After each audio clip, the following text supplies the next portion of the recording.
নমস্কার, আপনারা দেখছেন সময় কলকাতা। সময় নিউজ নিয়ে রয়েছে বিষয়গত, চোখ রাখবো বিস্তারিত খবরে। টানা ভারী বৃষ্টিতে সাত সকালে কলকাতায় মর্মান্তিক দুর্ঘটনা। জোড়াবাগানে ভেঙে পড়ল 200 বছরের পুরনো বাড়ি, প্রাণ হারালেন এক মহিলা। মঙ্গলবার সকালে জোড়াবাগানের ব্রজদুলাল স্ট্রিটের 200 বছরের পুরনো ও বিপজ্জনক একটি তিনতলা বাড়ির একাংশ হুড়মুড়িয়ে ভেঙে পড়ে। এই দুর্ঘটনায় ধ্বংসস্তূপে চাপা পড়ে ঘটনাস্থলে মৃত্যু হয় উর্মিলা সাউ নামে এক মহিলার। ঘটনার সময় বাড়িতে থাকা অন্য 19 জন বাসিন্দা আটকে পড়লেও দ্রুত উদ্ধার কাজ শুরু হওয়ায় বড়সড় বিপর্যয় এড়ানো সম্ভব হয়েছে।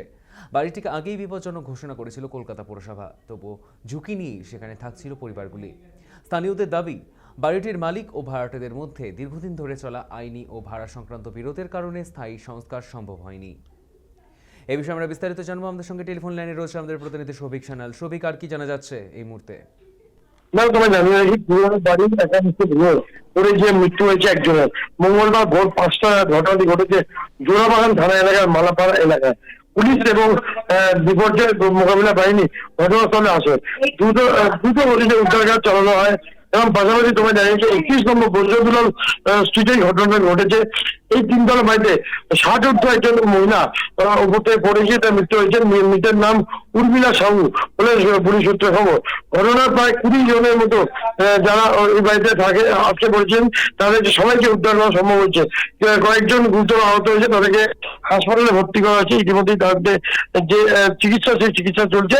তবে হাসপাতাল সূত্রে খবর স্থিতিশীল রয়েছে। বাকি যারা আটকে পড়েছেন তাদের ট্রিটমেন্ট চলছে, প্রত্যেকে কিন্তু স্থিতিশীল রয়েছে। তবে এই একজন ভদ্রমহিলা যে 60 ঊর্ধ্ব বয়স, তিনি মারা গেছেন বলেই পুলিশ সূত্রে খবর। ধন্যবাদ সৌভিক। জোড়াবাগানে ভেঙে পড়ল 200 বছরের পুরনো বাড়ি, প্রাণ হারালেন এক মহিলা। মঙ্গলবার সকালে জোড়াবাগানের ব্রজদুলাল স্ট্রিটের 200 বছরের পুরনো ও বিপজ্জনক বাড়ির একটি অংশ হুড়মুড়িয়ে ভেঙে পড়ে। এই দুর্ঘটনায় ধ্বংসস্তূপে চাপা পড়ে ঘটনাস্থলে মৃত্যু হয় উর্মিলা সাউ নামে এক মহিলার। তবে বাড়িতে থাকা অন্য 19 জন বাসিন্দা আটকে পড়লেও দ্রুত উদ্ধার কাজ সম্ভব হয়, বড়সড় বিপর্যয় এড়ানো সম্ভব হয়েছে।